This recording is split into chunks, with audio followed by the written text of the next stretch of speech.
Yeah, I think the most famous quote from the book, and probably the most famous John Green quote, is I'm paraphrasing it, but I fell in love the way you fall asleep slowly and then all at once. Oh yeah, And like, yeah. I see that on Tumblr probably twice a day, and I don't think anything of it. But then I saw it in the book, and I'm like, I got choked up a little bit. Yeah. Like,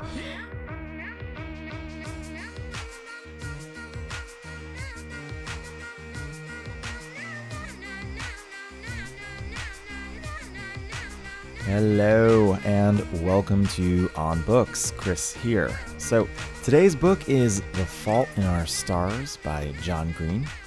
And up front was Kate Gavino. I'm going to be chatting with her a bit later about the book. If you don't know her name, she is the artist behind Last Night's Reading. It's a popular Tumblr blog and soon-to-be released book. More on that later. So if you've never listened to On Books before, generally what I'll do is I'll give you a summary and some of the highlights. And usually it doesn't matter if you've read the book or not, because if you haven't read it, you'll get some insights. And if you have read it, you'll get reminded of some insights or some extra perspective. But this week's a little bit different because this is the first fiction book that we're going to be talking about. And so I guess I would say that if you haven't read this book, or at least, if you don't intend to, maybe you saw the movie, The Fault in Our Stars. If you haven't read it, there's going to be spoilers. So I would say probably not to listen to this episode if you haven't read it. It's up to you. So just kind of that up front. All right. So here's what we're going to do. I'm going to start off the episode with a few quotes, reflections, and themes to kind of set up the story, set up some of my thoughts on this. And then we're going to dive into the conversation on it with Kate Gavino. So here we go.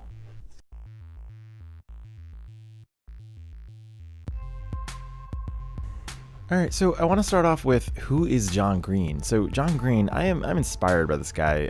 Not only has he written The Fault in Our Stars and a bunch of other books, you might know John Green from YouTube. He's super popular with his Vlog Brothers series, where he and his brother they blog back and forth at each other. It started a few years ago, and each episode, John will say something to Hank, his brother, and then Hank will reply, and they go back and forth and back and forth. Here's a clip just so you get what I'm talking about. Good morning, Hank. It's Tuesday. So many nerd fighters made amazing book towers that I figured I should give it a try myself. John with his brother Hank are also the hosts of Crash Course, which is a YouTube educational series on humanities and science. In a mere 15,000 years, humans went from hunting and gathering to creating such improbabilities as the airplane, the internet, and the 99-cent double cheeseburger. And John's prolific with writing and an amazing TED Talk, which I'll put a link to that's totally worth checking out on the state of education in our country. Now, I came to The Fault in Our Stars having seen Vlog Brothers and Crash Course and not knowing about the book. And I kept seeing it at the Strand. It was sitting there. It's this kind of blue, beautiful cover with like white and black little clouds. And I saw it sitting there.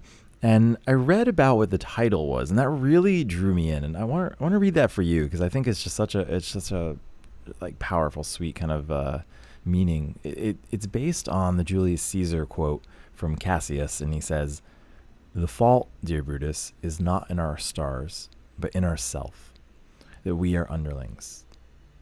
So John Green looked at this and interpreted it as, Cassius is basically saying in the Shakespeare play, Cassius is saying, it's not fate that dooms men, but it's their own failings. It's us. Like, we are the thing that makes us crap, basically, not our fate. And so according to this guy, you are to blame for the nasty things in your life. Now, John Green looked at that and he was like, whoa, no, there are some things outside of our control, some things that can't be avoided.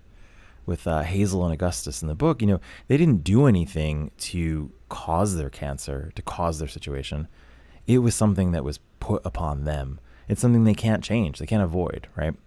So I think that the beauty of the message of the book is that the characters can still live and make their own decisions despite the fault in their stars, even when they know the inevitable fate that awaits them. And so when I read that, I was just pulled in, and I got it. And Like I said, it had been out for a bit, and I didn't know that. So when I read it, I came to it with really my own experience. I tend to not want to read reviews before I read a book or see a movie because it gives you a prejudgment, or it gives me a prejudgment of like how I'm supposed to see these characters, or if something isn't, quote with quotes around it, like, good enough or something. And I came into this with just like fresh eyes, which leads me here talking about it, publicly. And I want to share, how it feels to talk about a book that is so well known and has such a close emotional tie in a personal way to so many readers, and then to hear someone else just kind of have, like me, just have these thoughts about it and to be putting them out into the world. And I think it has something to do with identity and cliche. And so just a few thoughts on that and how we perceive like our ownership over authors, because it feels like that, right? If you have a connection with an author, you feel like they wrote this book for you, or they get you. And that's even what happens in the book, right? With Hazel, like she is so inspired and touched by this book, An Imperial Affliction, that she goes and needs to find out more from the author. She needs to go to the source, right? And I know how that feels because I remember being in high school and having a connection with a band in particular, and feeling like I was the first one to discover this band, right? And you feel that connection as soon as you see that it's all over the radio or the MTV or whatever, the internet, and people are listening to it everywhere. You feel this kind of loss of identity. And to me, it felt like kind of like at first you're sitting there with the artist. Maybe there's a few people, you're holding hands kind of around the source of this person or this band. And then as soon as there's so many people in there, you have to open up the circle and let all these people hold hands surrounding this artist in a circle. And such that there's so many people now at some point that you can't even see the center. You can't even feel it. It gets absorbed in all the different ways that people are sharing it and talking about it. And I think that was Kate's frustration a little bit with that quote in the beginning. I fell in love the way you fall asleep, slowly and then all at once. She said to me that it was like there's this Tumblr barf all over the internet, basically, of just seeing the quotes, and they start to lose their meaning.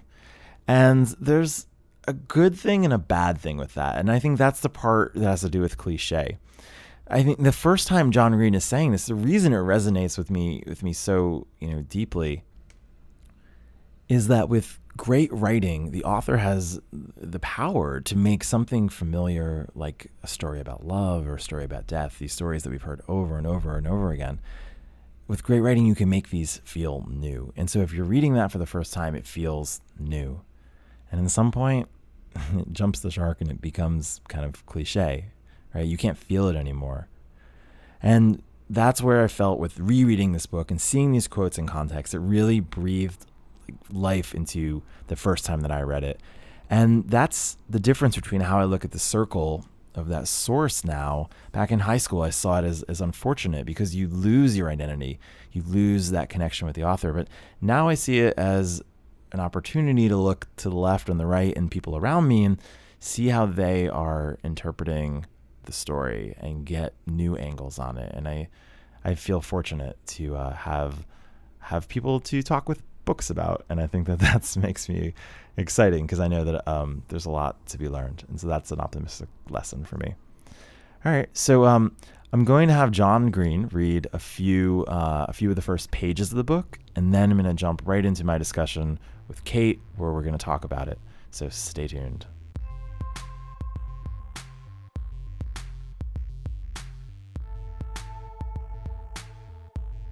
Here's John and the first few pages from The Fault in Our Stars. Chapter 1. Late in the winter of my 16th year, my mother decided I was depressed, presumably because I rarely left the house, spent quite a lot of time in bed, read the same book over and over, ate infrequently, and devoted quite a bit of my abundant free time to thinking about death. Whenever you read a cancer booklet or website or whatever, they always list depression among the side effects of cancer. But in fact, depression is not a side effect of cancer. Depression is a side effect of dying. Cancer is also a side effect of dying. Almost everything is, really.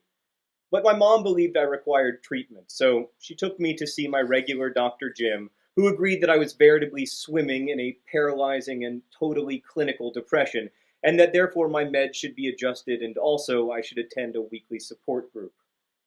This support group featured a rotating cast of characters in various states of tumor-driven unwellness. Why did the cast rotate? A side effect of dying. So that was John, and this is my conversation with Kate Gavino. We start off discussing our favorite scenes from the book, so let's jump right into it. My favorite scenes were when Isaac and Hazel were kind of just hanging out and like talking about how much cancer sucks, but also interspersed with that is just like normal conversation between two kids hanging out, Right. And like making like bad eye jokes because Isaac is blind. Right. I think those were like my favorite scenes because like they do have cancer, but also they're just like two normal kids hanging out. Yeah. And also, like, there's so much from John Green's brain that you can tell, like, in between the lines of like, I don't know, there's just so many great, like, ideas in there about, I don't know, like, things that I, like, kind of forgot. Or, like, things that me, like, I like the idea of, like, the murdering dreams thing that comes up, and he's talking about, like, he wants to live, I guess Gus, like, wants to live in the clouds, and then his science teacher says something like, I don't know, you can't live in the clouds, you would die, it's impossible or something, and he calls him like a dream murderer. Yeah, it's funny you mentioned that because like when those sections did come out, I would kind of like read them in John Green's voice because like I've seen his videos and stuff, and I don't know if that's a good thing or a bad thing, but like it worked for the book because like anytime they'd go on a tangent about like some weird like abstract idea, like I would hear his voice in my head. I don't know if I did that during my first time reading it because I don't think I was that familiar with him, but yeah. As my like writing workshop teacher would say, like the author's thumbprint was very heavy on the page, I feel like, and I think that can be a good thing sometimes. By thumbprint, like what she meant was you can hear him through each of the characters, is what you're saying? Like sometimes the characters will seem completely separate from the author, especially like if the author is like a well-known figure that you know the personality of. And in this book, like especially through Augustus, I could hear like John Green a lot. Yeah. Even though I've read in interviews that like he said he relates most to Hazel, and I can see that too. Do you relate more to one character or the other? Or any character in the book? Maybe Hazel, I guess, just because like we're in her head the whole time, so I could like relate to her neuroses a lot. But I think Isaac is probably my favorite. Oh yeah, interesting. I didn't have that connection. So what was it for you about him? Just because he was very emotional and like the big plot point for him in the book is that his girlfriend dumps him and he thinks his life is over. And I think I could relate to that because that just reminded of me as a teenager. Just like every feeling feels like it's the only feeling that's ever happened to anyone. And I like really sympathized with him. Is there a character that was like that for you? I mean, yeah, I think Hazel, the protagonist, definitely, because I think she has, I mean, the way I saw it was she has this kind of existential neuroses about everything in the world is kind of falling apart, and she sort of feels responsible for it. I mean, especially with her parents as well. I mean, I think that's a big part of what, I think she says something like about how the worst thing about being a kid with cancer is having a daughter that has cancer, from the parents' perspective. And so she really empathizes, and I guess that's a large part of what the book's about. And I feel like I tend to do that as well, and I think I probably need more Gus characters in my life to snap me out of that and be like, no, this is cool right now, because I think he has that charm where he's able to you're not, he'll say something like, tell me your story, you're not your cancer, tell me what else is going on. And I think my mind tends to go to the anxieties sometimes. Not all the time. I think I hide it pretty well, but I think I have good friends that helps me with that. That's funny that you mentioned that about Gus, because I was looking at the back copy on the book, and then I know the author doesn't write the copy, but it describes Gus as a gorgeous plot point, which I think is I mean, it's a funny way to describe someone. And like I said, like someone in marketing wrote that, but Oh yeah. and I've heard John Green say that he kind of wanted Gus to be an anti-manic pixie dream girl in a way. And like he does like kind of follow that trope in a way, like he comes into this person's life and changes it. Yeah. But he does, like, he's not just there for Hazel, he's also his own character in his own right. And I think that is one way where he's just not like the gorgeous plot point. And I think, I think there's like, this is clearly spoiler, like we're going to talk about every part of the book here, but yeah, I mean, clearly like when he declines and passes, toward the end, that is, I think, the big twist or shock, for me at least, or like even, I don't know. I don't quite know what I'm trying to say, but it felt very real, like to life, that could happen to him, that it wasn't just this like, I feel like to me that's kind of what distinguished it from just feeling like an ordinary, I don't know, like people say chick flick, I don't know if it's like a chick book or like, I never felt it was that way. I never felt it was, I actually hate those terms, but you know what I mean? Like I never felt it was like just this kind of, this trope of boy meets girl and then everything's wonderful, but like it gets hard, and I think that there's some just like tough realities of like, yeah, like shit gets hard sometimes, and yeah, it's not necessarily like the most, fall in love perfect ending, and I think that's the beauty in that, I think.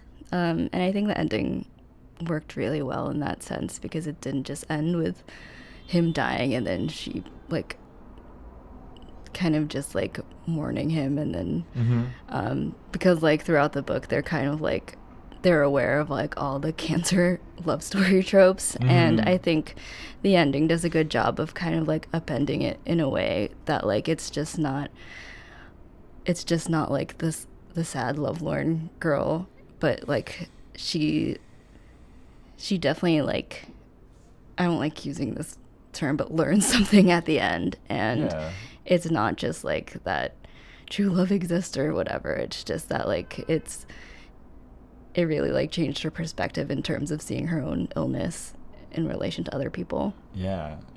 I like that she says there's like a ton of great lines, but like something like, I can't unlove him, and I think she just found like, there's just like so many great examples that I forgot, about different kinds of infinity, between 0 and 1 and 0 and 2, like infinity between each of those, but some are bigger than others, and like I think there's just so many great lines that like the second time, for me being able to reread it, it's really poetic, and it comes back to like the thing you were saying about, you see those quotes and they start to lose meaning, but when you read them in context, I don't know, I felt like it was kind of magical. It was like, this is like grounded in something. Yeah, I think the most famous quote from the book, and probably the most famous John Green quote, is I'm paraphrasing it, but I fell in love the way you fall asleep slowly and then all at once. Oh yeah. And like I see that on Tumblr probably twice a day and I don't think anything of it, but then I saw it in the book and I'm like, I got choked up a little bit, like but, and I guess that is what makes it a good book, is like in the right context, like those quotes like become meaningful again. Yeah, that's cool. I'll be honest, I don't think I've ever cried more than reading this book than like maybe any other book ever in life, which is also probably why I shouldn't go see the movie. But yeah, it makes me wonder, like, if I had read this book as a teenager, like I probably would have had an even stronger reaction, because like, I mean, this book was written for teenagers, and but even as an adult, like I feel pretty strongly about it. So I guess in a way I'm glad I didn't read it when I was like 16 or something. But he knows his audience, so. Yeah, he's a pretty cool dude. One of the themes or like questions of the book that I struggle with is this question, like, if life, we're gonna get deep here for a second, ready? Which is like, if life is meaningful if you don't like contribute something like valuable or special. Augustus worries that there won't be like an obituary for him. He talks about like that people won't remember him because he just died of cancer, or like he was too young or something. I don't know, like, did that come up when you were reading it? Did you think about how, like, in your life, is that true? Like, I don't know, how do you rationalize, I guess, your own, I don't know, do you feel like I need to do this one thing or in life? When I was reading the book, like, I really related to Hazel, because every time Augustus would say something like that, she would kind of just be like, we all die, get over it. And one of my favorite lines in the book was when she first meets him in support group. Oh yeah. And yeah, she essentially tells him that like, we all die, so we better just face it. Yeah. And maybe I'm just in denial, but like I agree with that sentiment. And I mean, we all, even like eventually like Einstein will be forgotten, and yeah. And I know, like, for a kid like Augustus, it's really hard for him to grasp that, especially since he feels like he's going to die any day. But I think that's kind of why I admire Hazel, because, like, she just seems so mature about it. And that's why I do relate to her. But also at the same time, I'm kind of, like, in awe of her, because, like, I don't think I could have, like, grasped that at, like, 16 or whatever. And it was just like a very rational and mature way of thinking. Yeah. What about you? I don't know. It's like sometimes I feel like I need to do something and put something into the world that's like greater than like how I left it. Like I kind of have this idea in my head that like I should be like adding something. And I think that art, books, I think, you know, the work we do, whatever field, like could be additive and give something to the world that's great. And I would like to believe that I kind of like left the world, like I said, like left the world better than when I came here, kind of vibe. But like with that said, it's like a lot of pressure to like, I mean, how do you even judge what you did as being worthy or whatever, special, quote unquote, you know, like with quotes. So like at the same time, I mean, he did like great. I'm actually kind of, just as I'm talking about this right now, realizing like, I mean, he did great things. Like he gave her a gift, you know, and that's pretty amazing, you know. I think if he thought about it in a smaller scale, then he wouldn't have been as terrifying, because like I agree what you said about him like kind of changing her life. And I think one of the reasons Hazel was maybe less scared about like not having a huge impact on the world is a really small section in the book, but like she was thinking about when she was in the hospital like the first time around, and then she heard her mom crying and saying like, I won't be a mom anymore. And I think like she was more concerned about like making an impact just on her parents instead of like the whole world, and maybe she had a better kind of grasp on that than Augustus, so she wasn't as terrified as like being Shakespeare or whatever. Are you saying that she could like really identify with like the small, like her life's purpose in relation to her parents? So like it was so big for her, like she saw that like the close proximity of the relationship to her parents as like, I mean, I guess like everything she talks about like with being a grenade, or like how she was going to like leave people and like hurt them. I mean, she saw like her life as, but is it like in the absent, like I feel like she like focused so much on the negative, like, or not even, I don't want to judge it as negative, but like as like her leaving and her like hurting people. Like, did she ever talk about people being, did she ever give herself credit for helping people? I think she does towards the end, because I know she was like, because I remember like her feeling really guilty about like leaving her parents behind, but then towards the end she kind of got a little bit closure, because like she found out her mom was taking classes or whatever, and she actually did have her own life aside from being like her mother. Oh yeah. And right. I think that kind of helped her a little bit in that way. Like she felt maybe like less of a grenade that way. But I did think it was kind of strange when she was like, you promise you'll stay together after I die, which is like, I mean, I know everyone wants their parents to stay together, but I just thought that was funny. But I think towards the end, that kind of helped her shift her ideas a little bit. I just don't think it was that negative of her to think that way, because I can see why she would think that way too. And that's why, again, I say, like, I'm in awe of how mature she is, because, like, towards the beginning, when she didn't want to kiss Gus, because, like, she was afraid of, like, hurting him, like, as a teenager, I was, like, that's, like, a lot of self-control, not kiss the gorgeous plot point, but... Yo, I feel that sometimes right now, and I'm not as far as well as I know dying of anything, but yeah. I feel like there's a lot of, when you initiate, a kiss or anything, there is a lot of pressure. And you're like, I don't want to hurt this person. And I don't know, sometimes I feel like I know myself, and sometimes I am not so good at communicating that. So it's easier to not do it. Not communicating later down the road, it's probably something I should work on a little bit. But, it's easier to like not do the thing than to have to know, I might have to confront this person. And, one day, I don't know. And I feel like so she like preemptively like disengages before she or she tries to, I think. I think that's like her like MO. That's like what she's going to be doing. Yeah. And I think like it kind of changes after she goes to the hospital the second time, and then she decides to just go with it at the end, like go to Amsterdam. And cool. Yeah, good. That makes sense. Yeah, but I think before that I didn't really see her as negative. Maybe that's more how I am personally, but I saw her more as like just being realistic than negative.